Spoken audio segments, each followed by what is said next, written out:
bring the medalists for the 1,500 meters on the stage. The bronze medalist in a personal best time of 3:27.80 from the United States, Yared Nuguse. The silver medalist in a new national record of 3:27.79, upgrading his bronze medal from Tokyo to a silver from Great Britain, Josh Kerr. And the gold medalist in an Olympic record of 3:27.65. He was sixth in Tokyo in 2020, and he puts two Americans on the podium for the 1,500 meters for the first time since 1912 from the United States, Cole Hocker. If you have a question, please raise your hand. We'll bring the mic to you. Let's start right here in the middle.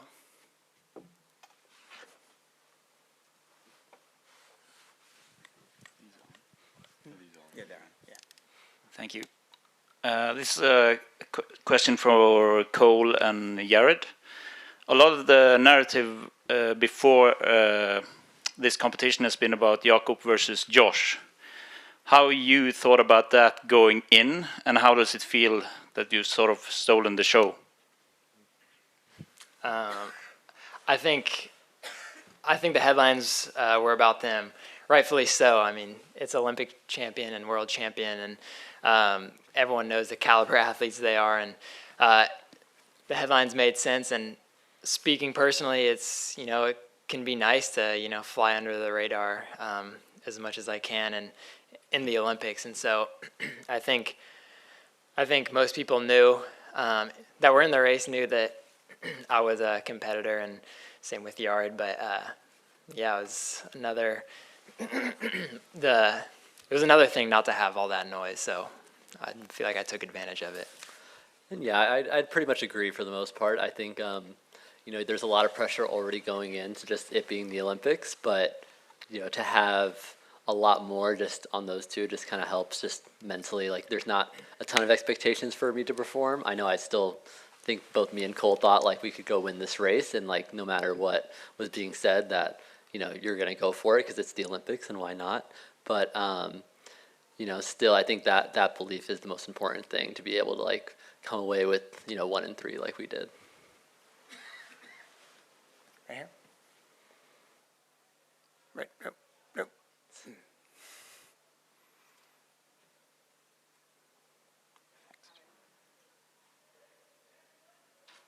Hi. Okay. Hi, Denise, the Players Tribune. Cole, can you just take me through what's going through your mind in that last 100, especially through those last 30, 40 meters? I feel like we could see you find all that was left. Yeah, I'm definitely still searching for the words to describe that moment, but you know, every part of me knew that this was the Olympic final, and if that makes sense, I felt the moment, I felt the magnitude of it, and it was incredible, and just I knew what I had left, and I was like, I kind of knew, oh, I'm gonna get a medal, like I'm gonna be an Olympic medalist. Let's get silver, let's get gold, and with 20 meters to go, I feel like I knew I had gold, and just insane. I feel like I've lived that scenario a lot of times, and in real life, and racing people and trying to kick people down, and this time it just, you know, happened to be the Olympic final, which I'm still trying to figure out how to comprehend that. Jonathan, then Sean. So first in the back and then right in front of him.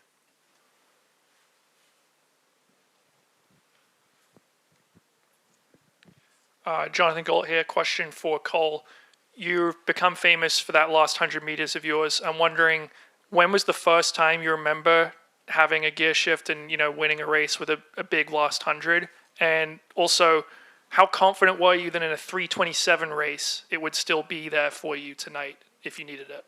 Yeah, I think I've always kind of, you know, had a good finish most of my running career, you know, back to grade school. But obviously, like the Olympic trials and you know, 2021 was the first time I, you know, got to test the finishing speed against, you know, professional athletes, and it's just been, you know, step by step since then. And yeah, 3:27 race is a different ball game, and I hadn't proved that physically yet. I feel like I had been doing the workouts to back that up, and I knew I was stronger than I've ever been. Where, you know, that's part of the reason I pushed myself and worked to run, sub 13-minute 5K this year and build that strength like I've never built before, and, just navigate that and stay healthy through everything. And it takes a lot of things, to kind of culminate. And I feel like I just took full advantage of everything. And, I wasn't thinking with 150 to go that I'm going to run a fast time. I was thinking I'm going to win, and that's kind of what it came down to. Sean, right there. Sean Ingle, The Guardian. Congratulations, Cole. Looking at your splits, you ran 13.3, 13.3 and 13.0 over the last 300. That's, my maths is correct, 39.6 for the last 300 off a hard race. How do you prepare for that? Well, there's any training sessions, and did you expect the race to pan out as it did, with Jakob pretty much taking off after 100 meters or so?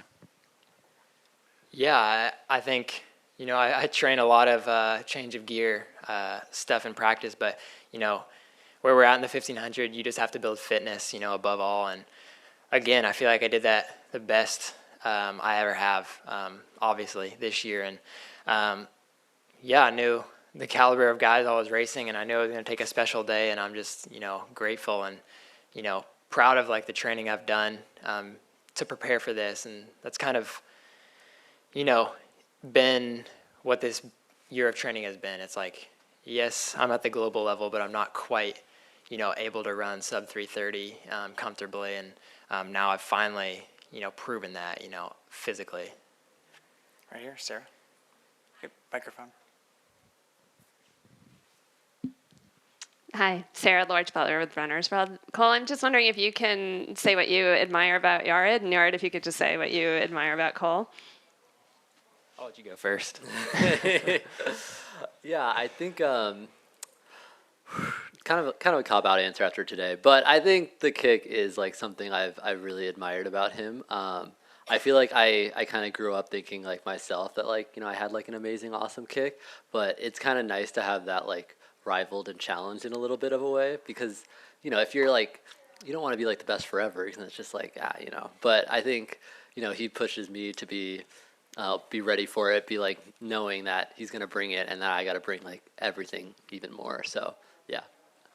Yeah, I in the same vein of that, is just such a competitor, and I feel like I've looked at Yared since college, just being a guy that can strength run a race, and that's kind of an attribute that I wanted. And I feel like it's just so special to have two Americans that are pushing each other to, like, he's obviously pushed me to a new level of stuff that, I never thought I was capable of doing. And, when he does something, I go to myself and I'm like, I got to do that. And so, it's a good back and forth, I guess.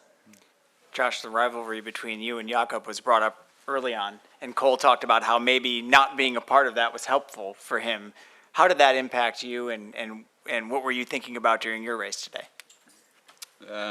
It's been a fun year, I think, of a lot of new things for me, and I'm sure Cole's going to have a fun year next year with lots of different pressures and different steps along the way of being the champion, and that was part of it.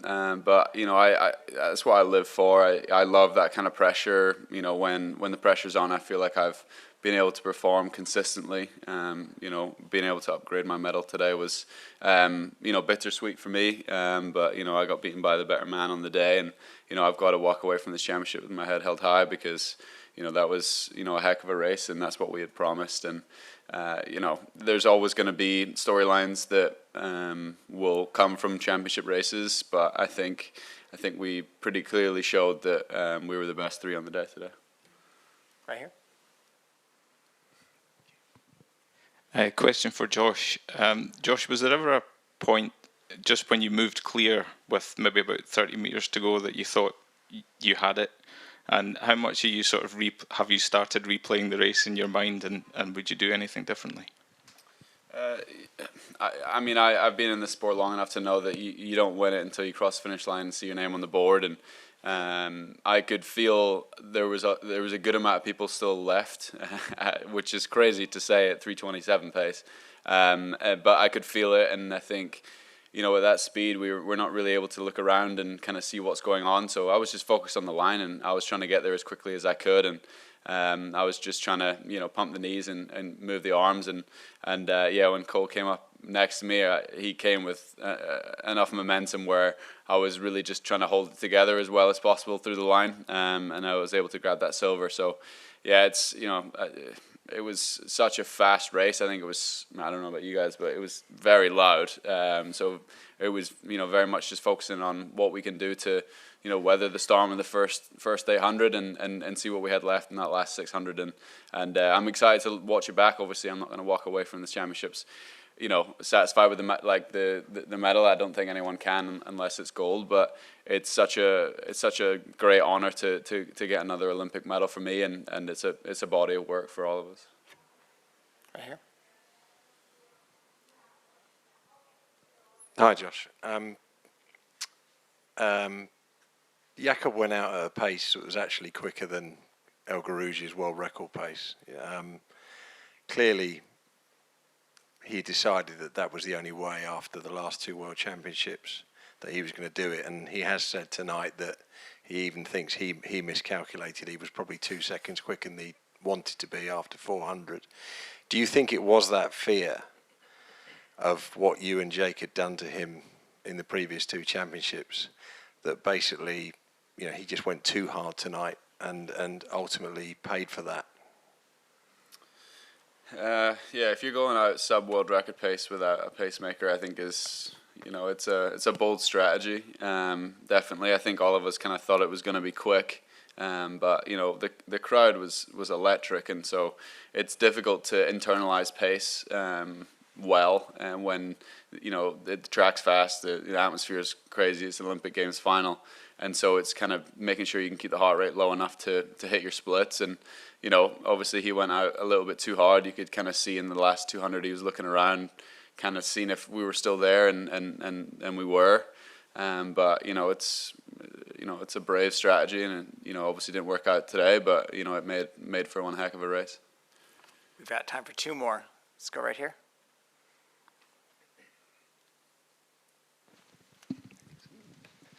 This question's for Yared. Was curious, just your experience in Tokyo, how much that unfortunate injury motivated you to make it back here, and if that medal is any sweeter today, knowing what happened 3 years ago. Yeah. First, it's pronounced Yared. Sorry, but also, yeah, I think, you know, in Tokyo I was a lot younger and also just like a lot more inexperienced, but I was still so excited to like go out and, you know, give it my best shot. But you know, getting that taken away from me like really stung for a long time, and I think it was definitely in the back of my mind coming into this Olympics, just like, not that I need to prove myself, but that like I know that I am strong enough to really be up there with the best guys and going for the win. And so, you know, to come from an Olympics where I probably didn't even know if I'd make the final versus like, you know, coming here and getting bronze is such a huge moment of redemption for me, and just, I don't know, a really, really good time. Last question right here. So, question for all. Jakob is not on the podium. That doesn't happen very often. How surprised are you about that? Oh, he said. Yeah. Yeah, I think it's surprising, but I think it just shows the state of the 1500 right now, and globally, it's like 326 guy. You have to execute on the day, and you know, obviously such a great athlete, but yeah, you have to bring your A game with this kind of field that's assembled now very often, it seems like. Yeah, I'd say I was also quite surprised. I think I had a few like ideas of how it could pan out in my head, and I don't think this was one of them, but still quite happy with how it turned out, obviously getting bronze. But yeah, no, Jakob is still just like, you know, it takes a lot of guts to go out and like lead a whole race like that. And you know, I raced similarly like at the Olympic trials, and it still didn't work out for me, but you know, you kind of know that going in that it's a big risk, but it's a risk you're willing to take because you know that that's going to work out. Well, it's probably going to be working out best for you. Yeah, I would say I was less surprised.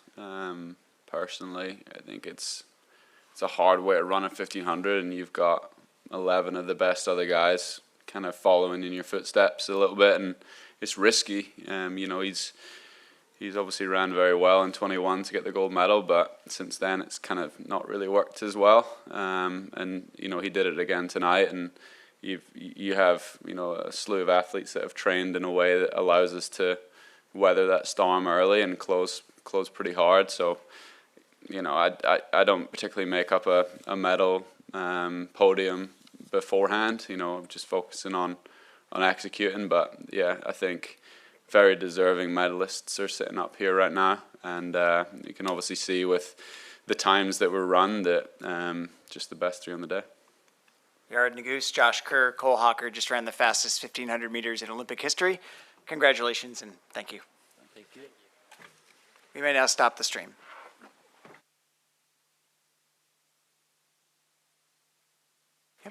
And our next press conference